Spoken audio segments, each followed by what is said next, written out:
In 7 days, a mysterious radiation would blanket the entire planet. When that happens, every animal will mutate and evolve, and humans will become nothing but their food. And my city, Shinshui, would become ground zero for the beast outbreak.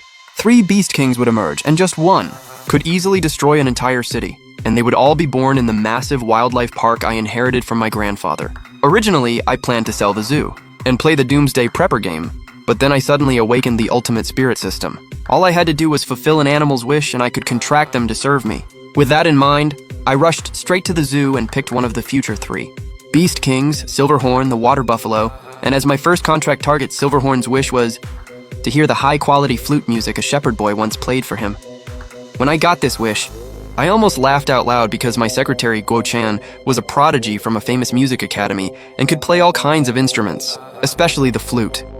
Just when I thought the mission was as good as done, I discovered that when she rushed over, she forgot to bring the damn flute. I lost it.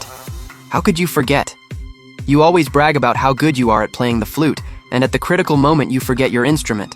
If the mission failed, the system would go on cooldown for 7 days, and after 7 days the animals would become savage, bloodthirsty monsters. They'd only have one wish, to devour every human in sight. Guo Chan asked weakly, "Director, does it have to be a flute? What if I play something else? I have a guzheng in my office." A light bulb went off in my head. There was no time to find a flute now, so I quickly had Guo Chan bring the guzheng. Moments later, I stood beside the water buffalo, who would be the future destroyer of Shinshui City, later crowned with the title of Great Demon King, Silverhorn. But Guo Chan had no idea how terrifying Silverhorn was.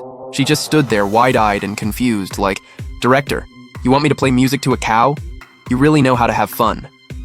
As Guo Chan plucked the strings, elegant music soon filled the air. At the same time, I clearly felt an indescribable connection forming between me and Silverhorn. "Buddy, I want to hear flute music." Hearing Silverhorn's telepathic message, I acted surprised. "Bro, can't you hear this beautiful flute music?" The water buffalo's eyes immediately filled with question marks. "Flute music sounds like this? How come it's different from what I remember?" My heart tightened. I could only play it cool. "Why don't you listen a bit more?" The buffalo didn't respond, just closed his eyes and listened. My heart jumped into my throat. Was I about to fail at tricking him? If this doesn't work, I'll just have to go full prepper mode. A moment later, Silverhorn opened his eyes. "Seems about right. I don't really get it, so don't try to scam me." "Holy crap, you could have said that sooner. This is totally flute music. We're best buddies, why would I ever lie to you?" Silverhorn looked down sheepishly and kept listening. An hour later, the mission was finally complete. Done. The water buffalo's satisfaction rating actually reached S rank. And the first-time completion reward was a possession spirit item and skill sharing. Possession spirit was basically an animal experience card, one-time use. Seemed pretty useless right now, but skill sharing was absolutely insane. This meant the more animals I contracted, the more skills I'd get, and I'd become ridiculously overpowered. Eventually, I wouldn't just be some summoner hiding in the back yelling encouragement. I'd be leading the charge as the Beast Overlord. I couldn't wait to check Silverhorn's stats to see what skills I could share. Turns out he had 3 times the base stats of his species, and his main skill, Bloodburst Rage, could multiply his strength by 5. If I entered a sports competition, I'd walk away with a bag full of gold medals. Combined with the 5-time strength boost from Bloodburst Rage, I'd instantly turn into a mini Ultraman. Those romance novel bodyguards and soldier kings would all have to step aside. After tasting success, I immediately wanted to find the other 2 Beast Kings, but I quickly calmed down. The other 2 Beast Kings were in the zoo's ecological reserve area.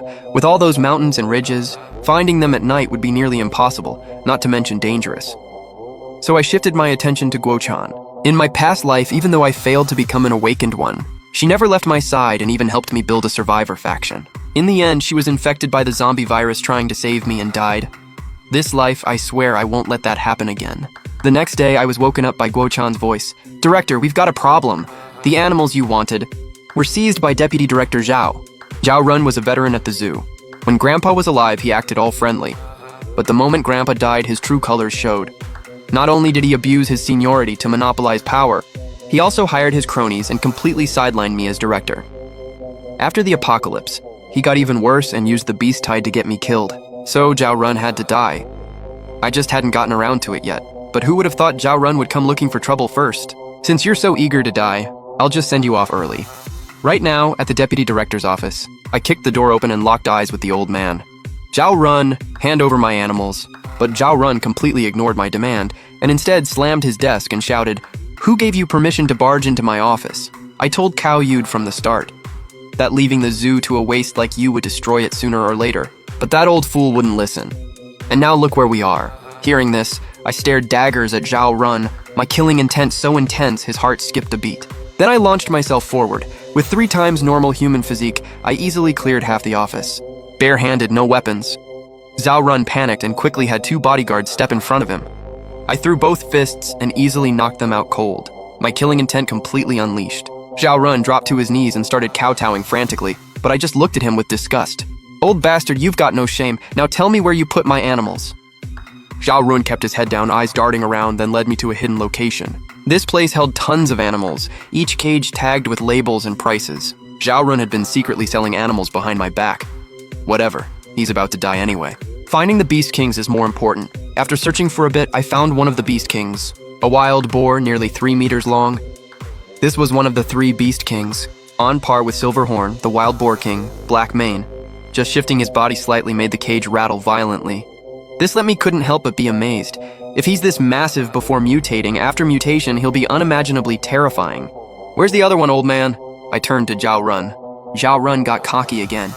"Haha! The other one? I already sold it!" Hearing this, my expression went cold, but Zhao Run showed no fear. "So what? Kid? You think I brought you here for nothing?" Suddenly, a bunch of black-clad thugs appeared around him, instantly surrounding me. "You can fight 2 guys? But can you fight 20? The next moment, the thugs charged at me with clubs, looking fierce. But I just stood there, mentally sentencing Zhao Run to death. As the lead thug rushed forward, swinging his club, I dodged and threw a punch in one smooth motion. Everyone just saw a blur, and the leader was out cold. The rest stopped in their tracks, shocked. "Is this guy a monster? He knocked out the boss in 1 hit." Zhao Run panicked and yelled, "There's more of you. What are you scared of?" That gave the thugs courage again, but I was done wasting time. I tore through them like a tiger among sheep, swinging the club freely. In moments, all the thugs were on the ground, groaning. I walked toward Zhao Run with murderous intent. Zhao Run's legs were shaking uncontrollably, but he still tried to threaten me. "Chao Tiancheng, we live in a society of laws. I'm over 70. If I hit you, nothing happens. But if you lay one finger on me, you'll spend the rest of your life in prison." The career criminal Zhao Run was now using the law to protect himself. "Let me tell you something.